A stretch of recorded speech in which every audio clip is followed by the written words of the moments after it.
에베소서 1장 1절 14절 말씀 번갈아 가면서 읽겠습니다. 하나님의 뜻으로 말미암아 그리스도 예수의 사도된 바울은 에베소에 있는 성도들과 그리스도 예수 안에 있는 신실한 자들에게 편지합니다. 하나님의 자녀들과 예수 그리스도로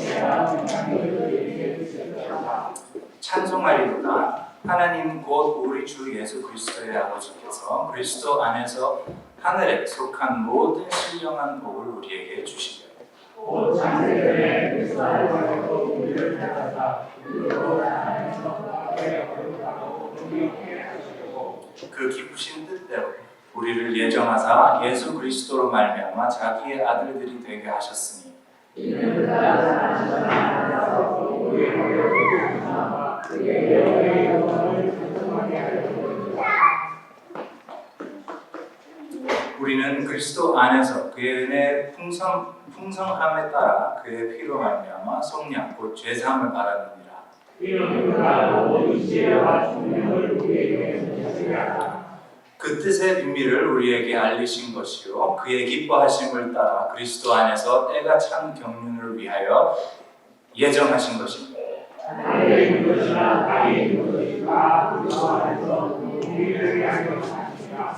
모든 일을 그의 뜻의 결정대로 일하시는 이의 계획에 따라 우리가 예정을 입어 그 안에서 기업이 되었으니 이는 우리가 그리스도 안에서 처음부터 바라던 그의 영광의 찬송이게 하려 그 안에서 너희도 진리의 말씀 곧 너희의 구원의 복음을 듣고 그 안에서 또한 믿어 약속의 성령으로 인치심을 받았으니 이는 우리 뼈의 모두에서 서로 이것을 공유하시고 그의 영광을 찬송하게 하려 하시니라.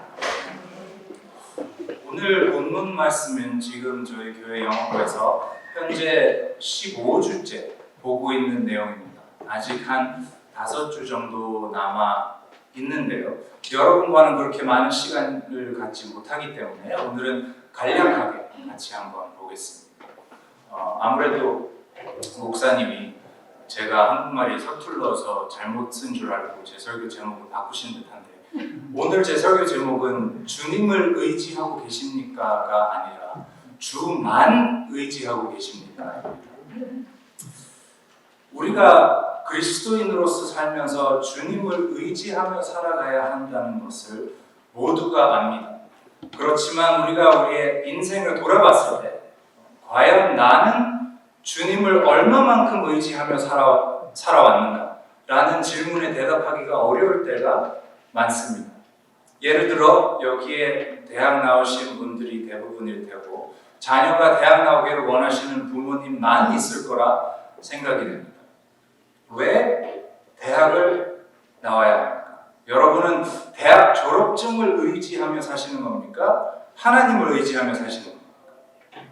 이것은 아주 간단한 모든 것을 고려하지 않은 예일 뿐이지만 삶의 모든 선택에 적용되는 질문입니다.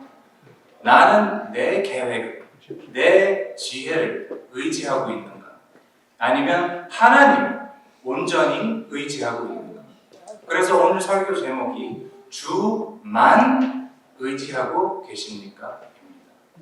입니다. 그리스도인이라면 삶의 방식, 삶을 향한 태도가 모두 주님만을 의지해야 하기 때문입니다. 잠언에 이렇게 쓰여 있죠.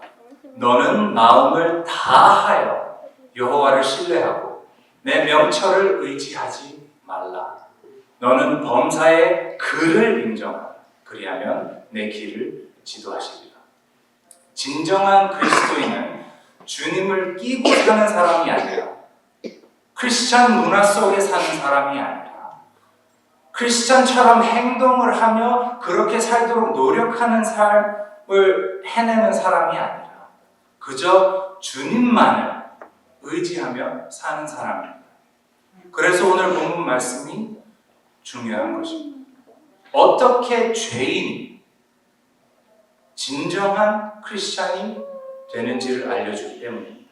첫 번째, 크리스찬은 주님의 뜻에 의해서 만들어집니다.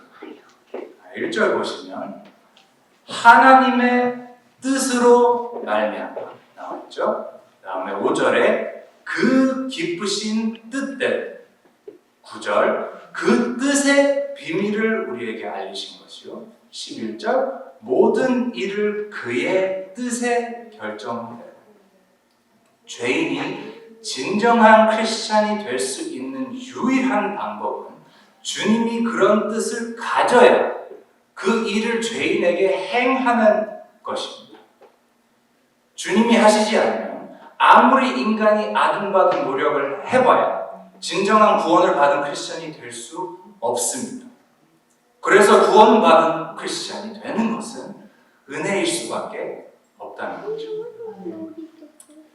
교회를 백날 첫날 나가봤자, 기도를 수천 번 해봤자, 성경을 여러 번 통독해봤자 하나님의 뜻에 없는 일이라면 일어나지 않습니다. 하나님 뜻이 아니라면 여러분은, 여러분의 자녀는, 그리고 저는 구원받을 수가 없습니다. 아주 희망적이죠?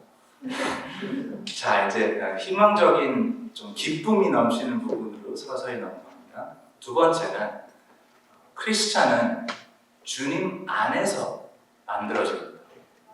1절 예수의 사도, 그리고 끝부분은 예수 안에 있는. 3절 그리스도 안에서.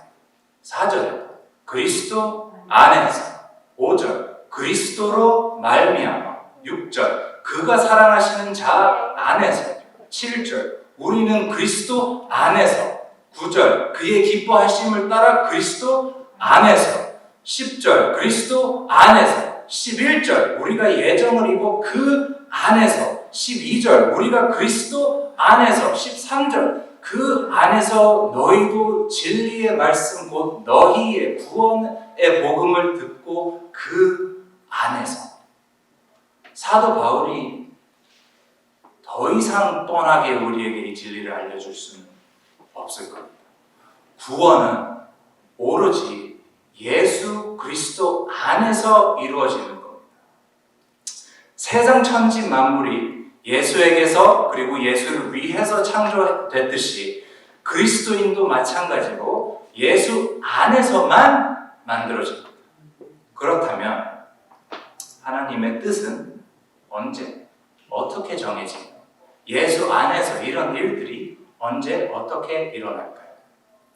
이 질문은 아무래도 우리가 지금 정해진 이 시간에 다 풀 수는 없습니다. 그렇지만 진정한 그리스도인이라면 알아서 공부하시겠죠. 지금 이 시간에는 더 중요히 봐야 할 것은 언제라는 질문입니다. 대답은 아주 간단합니다. 4절 곧 창세 전에. 하나님이 예수를 통해 천지 만물을 지으시기도 전에, 시간이라는 개념이 존재하기도 전에 하나님은 그리스도 안에서 우리를 택하사 우리를 진정한 그리스도인이 되도록 정하십니다.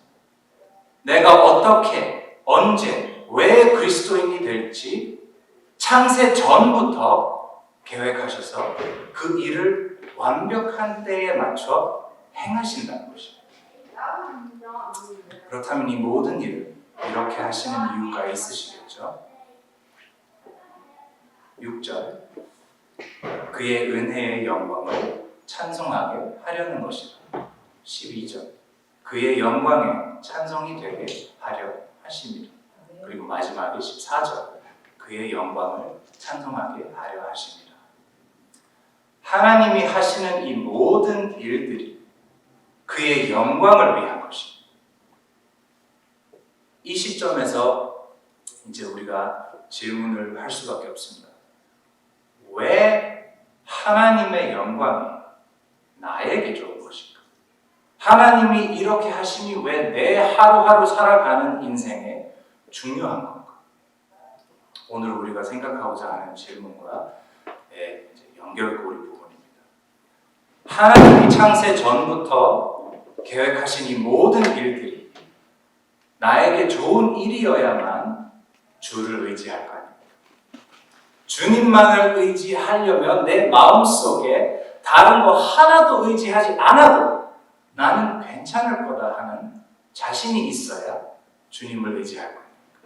그렇다면 오늘 본문에서 본 내용이 어떻게 우리에게 이런 믿음을 가져다 줄 수 있을까요? 공식은 이렇습니다.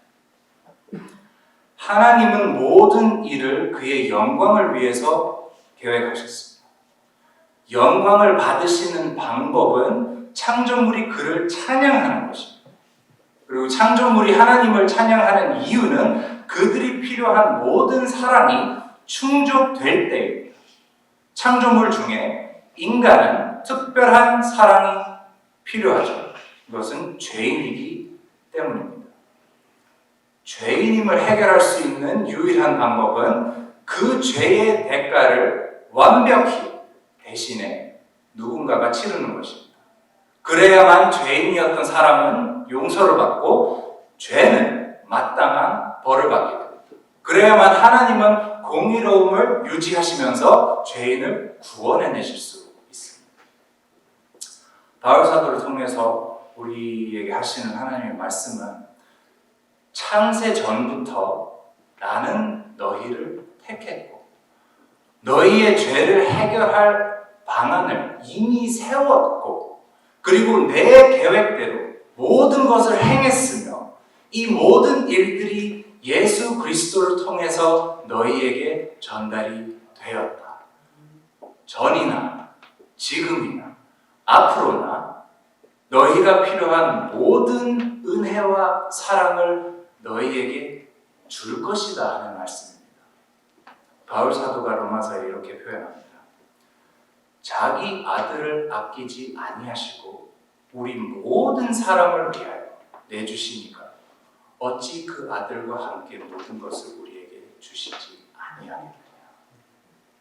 여러분의 삶, 여러분 자녀의 삶, 하나님이 모두 주관하십니다. 어떻게? 로마서에 이렇게 쓰여 있죠. 우리가 알거니와 하나님을 사랑하는 자 곧 그의 뜻대로 부르심을 입은 자들에게는 모든 것이 합력하여 선을 이룹니다. 여러분이나 저나 실수투성입니다. 부모 되신 모든 분들은 자녀에게 상처 주고 실수하시기 마련입니다. 심지어 그들을 잘못 이끌 수도 있습니다. 특히 우리가 사는 이런 이민사회는 더더욱 그럴 수 있죠. 그렇지만 우리가 겪는 모든 어려움 속에 우리가 어디로 가야 할지 모를 때에 주님은 여전히 여러분을 위한 창세 전부터의 계획하신 모든 일들을 행하고 계십니다. 제가 설교를 준비하면서 하나님이 저에게 찬양을 주셨는데요. 주어진 내 삶이 작게만 보여도 선하신 주 나를 이끄심 보내 중심을 보시는 주님만 따르네 날 택하시 주만 의지해 보이는 상황에 무너질지라도 예수 능력이 나를 붙드네 보이지 않아도 주님만 따르네 내 평생 주님을 노래하리라. 바울이 에베소서 1장 1절에 본인을 하나님의 뜻으로 말미암아 그리스도 예수의 사도라고 소개하며 시작합니다. 바울 사도처럼 하나님의 은혜로 우리 자신을 하나님의 뜻으로 말미암아 그리스도 예수의 자녀입니다. 라고 소개할 수 있습니다. 하나님의 자녀가 되었기 때문에 평생 주님을 노래하며 살 수 있습니다. 이 사랑, 하나님이 주신 이 사랑을, 이 은혜를 먼저 우리가 누리며 그 기쁨 속에서 살아갈 때에 우리나 우리 자녀나 친구나 남이나 그것을 보고 하나님의 은혜와 사랑을 느끼며 알게 됩니다. 진정한 그리스도인으로서 하나님을 찬양하는 저와 여러분이 되기를 간절히 기도합니다. 이 시간에 함께 주만 의지의 찬양 부르고 기도로 예배를 마치겠습니다.